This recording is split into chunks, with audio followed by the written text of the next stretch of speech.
Sir, this is for you. What is it? It's urgent, sir. Urgent from who? There was a billionaire who, disguised as a homeless person, entered a luxurious hotel, the most prestigious one in the empire he owned. He asked for the cheapest room available and was treated with arrogance, threat of removal, and in fact, a frame, made silently for a crime he never committed. When the housekeeper, pretending to be busy straightening up a table, bent down to the man's chair, she secretly put in his palm a small, folded note. The man read it and froze completely. Not out of fear, but from the cold, controlled rage of a man who had just been given a weapon. That letter not only saved him from an unjust accusation, but also gave him the plan for destroying Jeffrey Morris's empire. But what was written in it? The clothes William Floyd wore that night were 37 years old. It was a black coat with a collar worn out, dark trousers which were soft at the knees, and a wide-brimmed hat that he had kept not because of sentiment, but because of the reason. They had been kept in a cedar box in the back of his penthouse wardrobe, behind the charcoal Tom Fords and the hand-stitched Italian wool, folded in the same way he had left them the last time he'd had no choice but to wear them. Tonight, however, it was his choice alone. His head of operations, Marcus Chen, stood near the elevator, his arms crossed and his jaw clenched. 14 years he had managed William's schedule, digested his decisions, and bitten his tongue when those decisions had been unconventional. This was different. We can send auditors, a full compliance team. You don't have to go in there yourself. William pressed the hat down and looked into his own eyes in the mirror. Not the eyes of a CEO, but something older, something the boardroom had almost caused him to forget. Auditors see what their management prepares for them to see, William said. The phone call had happened 11 days ago. Not a formal complaint, not one made through legal means. A voice, female, measured and slightly out of breath, that had spoken for 40 seconds and then terminated the call. She had told him of a culture of guests being turned away without reason, of employees being punished for showing some semblance of decency, of a culture at the Grand Regency that had absolutely no bearing on the one that William had built over 3 decades of his life. She had not left her name. She had told him one other thing before terminating the call, and then silence. Someone is going to get seriously hurt in there, Mr. Floyd, and it won't be an accident. The Grand Regency was his flagship hotel, 42 floors of marble and brass right at the heart of the city, and the one that had made the Floyd Hotel Group synonymous with excellence. It was also, behind closed doors, the one that had produced the most internal complaints per quarter of any of his hotels. It was, according to his management team, a staffing problem. It was, according to his PR team, growing pains. It was, according to William, reading the numbers on his desk that night, something far worse. He turned from his mirror, picked up his canvas bag, and headed towards the door. "If I'm not back within 3 hours," he told Marcus, "don't send anyone after me. I'll call you." Marcus didn't say anything. He had learned over 14 years when an argument was already over. Before you scroll, tell me in the comments, did Wendy make the right call risking everything to warn a stranger? Drop a comment if you would have stayed silent. Your answer might surprise you by the end of this story. Follow right now so you don't miss the moment Jeffrey Morris realizes who he just tried to destroy, and the lobby scene alone will have your jaw on the floor. The lobby of the Grand Regency had the smell of money. Not the kind of money earned through toil and sweat and tears. No, the kind of money born of privilege and wealth and breeding. Gardenias and marble and something else. Something European in 6 figures and precisely right. William took it all in from beneath the brim of his hat, shuffling his way across the marble floor with the deliberate and unhurried pace of a man who had nowhere in particular to be. Every eye in the room turned to him, not subtly. He reached the front desk and placed his canvas bag upon it with a soft thud. The clerk, young and blonde and wearing a name tag reading Chad in serif font, stepped back slightly, as if mere proximity to William constituted some kind of threat. "I'm afraid we're booked solid this evening." William reached into his coat and placed $400 bills upon the counter. Cash, tonight only. And then Jeffrey Morris stepped out of the office doorway. Not literally stepped out, materialized. Men like Jeffrey Morris materialized. Men who thought they owned the very air they breathed. Men who had spent so long equating cruelty and competence, they no longer knew the difference. He looked upon William the way you looked upon something you'd tracked in on the bottom of your shoe. "Sir," the word alone was a door closing. "This isn't the kind of establishment you're going to want to frequent tonight. I'm going to have to ask you to leave." He picked up his cash. He did not argue. He simply turned and walked towards the nearest chair and sat down. Jeffrey Morris was not a man who lost gracefully. He was not, in truth, a man who lost at all, because he had spent 11 years at the Grand Regency building a very specific kind of system, one where the rules bent towards him always. He set his phone down and straightened his cufflinks. Earlier that afternoon, a guest had left a vintage gold watch at the front desk, Rolex, date-just, still unclaimed after 48 hours, sitting in the lost and found drawer behind reception. Jeffrey had signed for it that morning. Now he lifted it out, dropped it into his jacket pocket, and crossed the lobby with a smile he reserved for VIP arrivals. And moments like this one. Moments when a problem was about to be permanently solved. He moved past William's chair under the pretense of directing a bellhop, one smooth, practiced motion, and let the watch slip from his fingers into the open canvas bag resting against the chair leg. Back at his office door, Jeffrey pulled out his cell and dialed, "Yes, this is the manager at the Grand Regency on 5th. I have a situation in my lobby, a transient who I believe has stolen property from one of our guests. I'd like officers here as soon as possible." He paused, listening. "Yes, I'll have him detained until you arrive." 40 feet away, behind a brass service cart, a pair of dark eyes had seen every single second of it. Wendy had learned early in life that seeing too much could cost you everything. She had learned it at 14, watching her mother stay silent in a courtroom because speaking up meant losing the job that kept the lights on. She had carried that lesson through 2 decades, 3 cities, and 1 divorce, and she had carried it into every single shift at the Grand Regency, where the unspoken rule was simple: keep your head down, keep your cart moving, keep your name off Jeffrey Morris's radar. She looked at the man in the lobby chair. Weathered coat, worn hat, the canvas bag sitting against his leg with a Rolex inside it that he had absolutely no idea was there.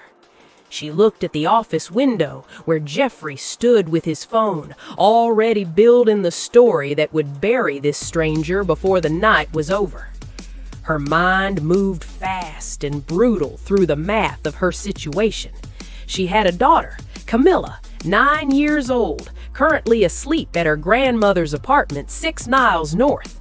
She had a mortgage payment due in 11 days. She had 3 weeks left in her probationary review period, during which Jeffrey Morris had the authority to terminate her contract without cause and without appeal. She thought about staying silent. She was good at it. She had practiced it her whole life. Then she thought about Camilla, not about protecting her from poverty, but about what kind of woman Camilla would watch her mother choose to be if Wendy ever found the courage to tell this story out loud. She started moving. The service hallway was the hotel's other face. No marble here, no chandeliers, just gray corridor and the smell of cleaning solution and the particular silence of people who had learned not to make noise. Wendy pressed her back against the wall and pulled a folded guest receipt from her apron pocket, the blank side clean enough. She uncapped her pen and held it over the paper, and for 3 full seconds she did nothing, just breathed. She thought about exactly what she needed him to know and exactly how little time she had to say it. Jeffrey had called the police. That meant she had minutes, not more. She couldn't explain everything. She couldn't sign her name. She could only give him enough to act. She wrote 7 words and a warning, folded the receipt twice, and pressed the crease flat with her thumbnail, the way she folded Camilla's school notes, neat, deliberate, like care itself was a form of protection. Back through the service door, the lobby hit her like a stage, bright and watched and merciless. Security camera above the east column, Chad at the front desk with a clear sight line to the seating area, Jeffrey's office window reflecting the chandelier light like a mirror, impossible to tell from this angle whether he was watching or not. She gripped her cart and pushed it forward, threading a path through the loggy furniture with the slow, invisible precision of a woman who had spent years perfecting the art of being overlooked. She was 5 feet away, then 3, then close enough to act. She had timed it the way she timed everything on this floor, deliberately, quietly, like it was nothing. She stopped beside the side table adjacent to William's chair and reached for a water glass left by a previous guest. A reason to be exactly where she was standing, something her hands could be doing while her mind did something else entirely. She lifted the glass, wiped the table surface in one slow arc, moved the flower arrangement 2 inches to the left. She did not look at him. Looking was the thing that got people caught. She had learned that, too. "Sir, let me just get that area tidied for you," she said, just loud enough for the camera's range to read as routine. Her voice didn't shake. She was proud of that later, when she replayed this moment, that her voice did not shake. She leaned across to straighten the magazine on the armrest closest to him, and in the same motion, the same single breath of emotion, she pressed the folded receipt into his hand.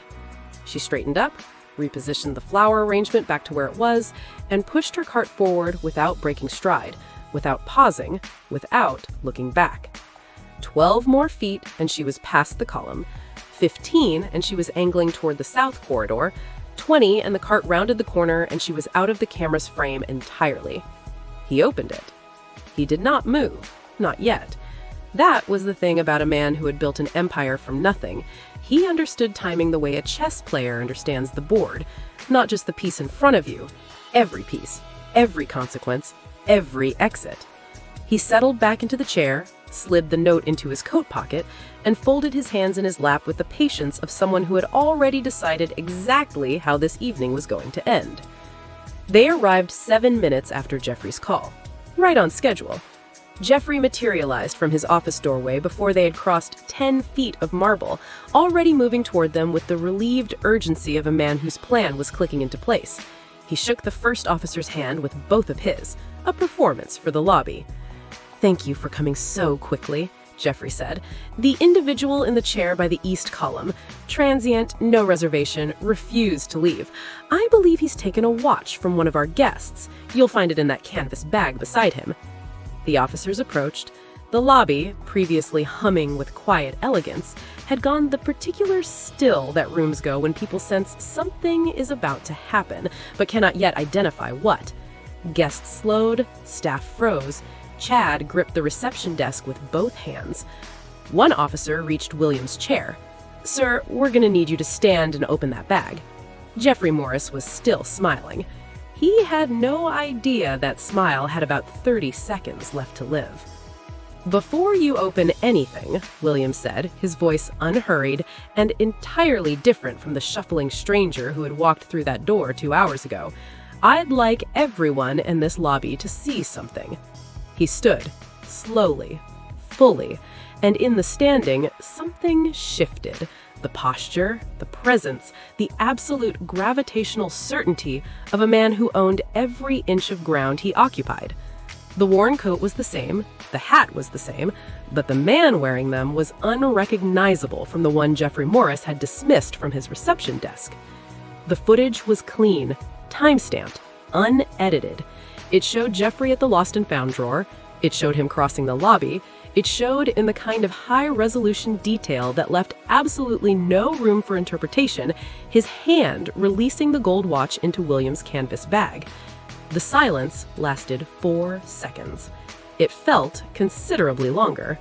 "My name," William said, turning to face Jeffrey directly, "is William Floyd.